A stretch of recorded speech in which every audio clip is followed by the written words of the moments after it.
Menurut kalian eh, apakah ada kepentingan oligarki di sini kok sampai harus ngebut begini? Dan apakah Pak Jokowi ini juga dipengaruhi oleh oligarki atau tidak?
Assalamualaikum warahmatullahi wabarakatuh. Welcome back. Selamat datang lagi di channel Babe Aldo bersama gua Babe Aldo, YouTuber receh yang tetap santuy, tetap bakal sehat, dan jangan lupa ngopi. Bismillahirrahmanirrahim. Alhamdulillahirabbil alamin wassalatu wassalamu ala sayyidil mursalin sayyidina Muhammadin wa ala alihi washabihi ajmain. Rabbi shrah li sadri wa yassir li amri wa hlul 'uqdatam min lisani yafqahu qawli bi jannabi wa alihi. Salam revolusi akhlak, semangat revolusi akhlak. Semoga akhlak kita jadi lebih baik hari ini dibanding kemarin. Panjang umur, perjuangan, merdeka, Allahu Akbar. Salam sejahtera bagi seluruh rakyat Indonesia dimanapun kalian berada. Semoga kalian semuanya dalam keadaan sehat walafiat, tidak kurang suatu apapun, dan mudah-mudahan kalau ada yang sakit dari kalian itu jadi sakit penghapus dosa, penambah pahala, sakit yang insya Allah segera disehatkan oleh Allah Subhanahu Wa Taala dalam sehat yang manfaat. Amin ya rabbal alamin. Oke guys, konten gua kali ini masih seputaran Pak Jokowi dan IKN. Ya, gue bingung juga ya kenapa maksain banget ya. Ada beberapa berita yang gue rangkum jadi satu nih. Berita pertama ini judulnya. Ya, akhirnya Jokowi menaikkan PP tentang sumber pendanaan pembangunan IKN dari APBN. Itu dari APBN guys. Sementara dulu pernah Pak Jokowi bilang begini, mengingat lagi janji Jokowi tak pakai dana APBN untuk proyek ibu kota negara. Nah lo, tuh. Padahal Sri Mulyani sebut 2023 jadi tahun paling kritis buat APBN. Kenapa? Sampai bingung gue yang mau gue baca yang mana dulu. Ya udah kita baca yang akhirnya Jokowi menaikkan PP tentang sumber pendanaan pembangunan IKN dari APBN ya. Kita baca dulu. Ini dilansir dari keuangannews.id. Presiden Joko Widodo telah menandatangani peraturan pemerintah RI nomor 17 tahun 2022 tentang pendanaan dan pengelolaan anggaran untuk persiapan pembangunan dan pemindahan ibu kota negara serta penyelenggaraan pemerintah daerah khusus ibu kota negara. Skema pendanaan ibu kota Nusantara dapat bersumber dari APBN dan sumber lain yang sah. Demikian bunyi ketentuan umum peraturan tersebut. Dilihat pada Rabu 4 Mei. Nah, keputusan Pak Jokowi ini apakah itu murni keputusan Pak Jokowi atau ada pengaruh? Itu yang kita masih bingung. Kenapa buru-buru dan kenapa kesannya dipaksakan banget gitu mau bangun IKN, sementara masa jabatan Pak Jokowi itu cuma sampai 2024. Ini udah 2022 pertengahan ya kan. Ini ada apa sebenarnya? Tapi ya kita baca dulu lagi nih, kita lanjutin. Itu menjadi penasaran gitu sebagai rakyat ini.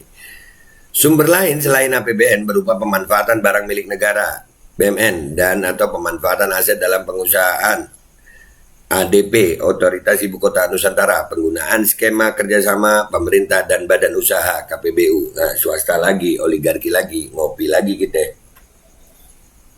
Apakah ada kepentingan oligarki di IKN ini sampai harus dikebut begini ya?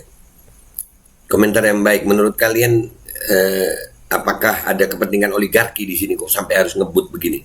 Dan apakah Pak Jokowi ini juga dipengaruhi oleh oligarki atau tidak? Karena Pak Jokowi sendiri nanti berita kedua itu pernah bilang itu nggak pakai sumber dana APBN gitu.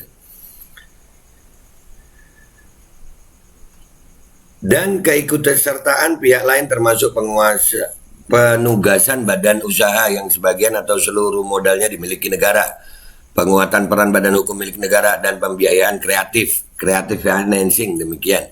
Kreatif itu artinya luas itu. Ya selama bisa menghasilkan nggak apa-apa gitu ya.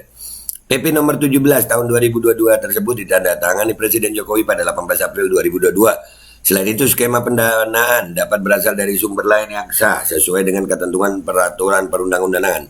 Antara lain berupa skema pendanaan yang berasal dari kontribusi swasta, pembiayaan kreatif financing, dan pajak khusus IKN dan atau pungutan khusus IKN yang ditetapkan dengan peraturan otorita Ibu Kota Nusantara setelah mendapat persetujuan DPR RI. Wah, ada pungutan juga. Ya. Dalam pasal 4 PP tersebut diatur secara rinci apa saja yang menjadi sumber pendanaan pembangunan IKN, yaitu pendanaan yang bersumber dari surat berharga negara yang meliputi surat berharga syariah negara (SBSN) dan surat utang negara ayat 3 dan 4. 2. Pemanfaatan BMN dan atau pemanfaatan ADP ayat 5 huruf A angka 1. 3. Penggunaan skema kerjasama pemerintah dan badan usaha KPBU IKN ayat 5 huruf A angka 2. Keikutsertaan pihak lain termasuk penugasan badan usaha yang sebagian atau seluruh modalnya dimiliki oleh negara, penguatan peran badan hukum milik negara, dan pembiayaan kreatif ayat 5 huruf A angka 3. 5. Kontribusi swasta. Ini kayaknya 2 juga ada swastanya, 3 ada swastanya, 4 ada swastanya. Kayaknya sih ya, kurang paham gue. 6. Pembiayaan kreatif selain yang dimaksud selain yang dimaksud pada ayat 5 huruf A angka 3. Ada pembiayaan kreatif lagi. Banyak ya sumber pendanaannya. 7. Pajak khusus IKN dan atau pungutan khusus IKN setelah mendapat persetujuan DPR ayat 6 huruf A angka 3. Pelaksanaan skema pendanaan IKN yang bersumber dari APBN dalam bentuk SUN dilakukan dengan ketentuan peraturan perundang-undangan pasal 4 ayat 7. Sedangkan pelaksanaan pembiayaan kreatif ditetapkan oleh Menteri setelah berkoordinasi dengan kementerian yang menyelenggarakan urusan pemerintahan di bidang perencanaan pembangunan nasional, kementerian, lembaga, dan atau otorita IKN. Yang otorita IKN siapa lagi? Ini makin kuat dugaan bahwasannya IKN ini untuk kepentingan oligarki. Kayaknya makin kuat dugaan. Selanjutnya, otorita IKN juga menerbitkan obligasi dan atau sukuk pemerintahan daerah khusus Ibu Kota Nusantara pasal 5 ayat 1. Penerbitan obligasi atau sukuk pemerintahan daerah khusus IKN dilakukan dengan persetujuan Menteri dan mendasarkan pada ketentuan peraturan perundang-undangan. Demikian disebut dalam aturan tersebut. Selanjutnya pada pasal 43 mengatur mengenai jenis pajak khusus IKN yang dapat dipungut oleh otorita IKN, yaitu terdiri atas nih pajak-pajak ya. Nih. Pajak kendaraan bermotor, bea balik nama kendaraan bermotor, pajak alat berat, pajak bahan bakar kendaraan bermotor, pajak air permukaan, pajak rokok, pajak bumi dan bangunan, perdesaan dan perkotaan, bea perolehan hak atas tanah dan bangunan, pajak barang dan jasa tertentu atas makanan dan atau minuman, tenaga listrik, jasa perhotelan, jasa parkir. Dipajakin semua ini. Jasa kesenian dan hiburan, pajak reklame, pajak air tanah, pajak mineral bukan logam dan batuan, dan pajak sarang burung walet. Ayo lu. Nah, ada segitu banyaknya pajak, minyak goreng masih mahal, bensin masih tinggi, mandatori masih jalan. Aduh, ini kenapa ya? Dalam pasal 7 diatur bahwa masa persiapan pembangunan dan pemindahan IKN ditetapkan sebagai program prioritas nasional paling singkat 10 tahun dalam rencana kerja pemerintah sejak tahun 2022 atau paling singkat sampai dengan selesainya tahap 3 penahapan pembangunan IKN. Pembangunan IKN tahap 3 adalah pada periode 2030-2034. Pemerintah memperkirakan total kebutuhan anggaran untuk IKN mencapai 466 triliun yang akan dipenuhi melalui APBN sebesar 89,4 triliun, 253,4 triliun dari kerjasama pemerintah dan badan usaha, serta 123,2 triliun dari swasta. Ini yang paling banyak kerjasama sama swasta, berarti APBN-nya cuma 89 triliun. Jadi ya makin kuat dugaan ini untuk oligarki gitu guys. Ya. Dan ini kita baca ya yang dari kumparan bisnis ini. Mengingat lagi janji Jokowi tak pakai dana APBN untuk proyek ibu kota negara. Nih janji Pak Jokowi ini kayaknya gimana ya? Kalian masih percaya janji Pak Jokowi? Kalau gue percaya. Bismillah komisaris. Pak Jokowi adalah pemimpin revolusi mental yang luar biasa. Pokoknya bismillah komisaris. Ya guys, ngopi dah lu. Ya Allah, selamatin gue ya Allah. Begini amat. Nih gimana? Kalian menurut kalian gimana guys? Proses pemindahan ibu kota negara memasuki babak baru. DPR baru saja mengesahkan rancangan undang-undang IKN menjadi undang-undang. Yuk lu. Usai pembahasan UU rampung, pemerintah lantas melanjutkan pembahasan ke skema pembiayaan. Menteri PPN, garis miring Kepala Bappenas, Suharso Monoarfa, memberikan sinyal akan adanya peran APBN dalam pembangunan ibu kota baru yang diberi nama Nusantara. Pemindahan ibu kota termasuk skema penggunaan uang negara tersebut kata Suharso bakal dilakukan secara bertahap. Pelaksanaan pembangunan dan pemindahan ibu kota negara tidak seperti lampu Aladin, tapi dilakukan secara bertahap mewujudkan visi jangka panjang Indonesia 2045. Pembangunan memperhatikan sinergi skema pendanaan dan kesinambungan fiskal sesuai ketentuan peraturan perundang-undangan, ujar Suharso dalam rapat Selasa 18 Januari. Nah, ini dari sini gue ngelihat ya, bahwasanya ini rencana panjang 2045. Berarti kalau ada pemilihan presiden lagi, kita tuh harus waspada itu. Kalau memang kita tahu ini adalah oligarki, nah, jadi calon-calon yang dibiayai oligarki itu siapa aja kita harus paham itu. Jangan ketipu lagi lu. Mestinya begitu. Mau siapa aja calonnya kalau masih dengan oligarki ya sama aja. Mau sehebat apapun calonnya. Kalau ada kepentingan oligarki di situ, ada pendana dari oligarki di situ, ya tetap begini guys. Ini Pak Jokowi pernah bilang nggak pakai APBN, sekarang pakai APBN. Artinya ada yang mempengaruhi Pak Jokowi. Senada dengan itu, Menteri Keuangan Sri Mulyani mengatakan pembangunan tahap awal bakal masuk dalam program pemulihan ekonomi nasional PEN 2022. Jadi ini akan kami desain baik untuk 2022 seperti diketahui 2022 paket pemulihan ekonomi Rp 450 triliun masih belum dispesifikasi seluruhnya. Jadi ini nanti mungkin bisa dimasukkan dalam bagian program PEN, ujar Sri Mulyani. Dulu pembangunan IKN dijanjikan tak bebani APBN. Masuknya skema pendanaan APBN dalam pembangunan IKN ini membuat rencana pembiayaan berubah dari niatan semula. Soalnya pada tahun 2019 Presiden Jokowi bahkan menjamin rencana pemindahan ibu kota tak akan membebani uang negara. Itu yang ngomong Pak Jokowi dulu. Pak Jokowi kan pemimpin revolusi mental. Iya. Halal bihalal, nggak boleh makan tapi ada opor. Ya bingung juga gitu, iya kan? Saya sampaikan pada Menko bahwa agar tidak membebani APBN akan kita cari skema khusus sehingga ibu kota jadi tapi APBN enggak terbebani, ujar Jokowi sebagaimana tertulis dalam berita kumparan pada 6 Mei 2019. Pernyataan senada kembali menguat pada awal tahun 2021 dalam pemberitaan tertanggal 9 Februari 2021. Kepala Bappenas Suharso Monoarfa memberi sinyal kembali dilanjutkannya pembangunan IKN.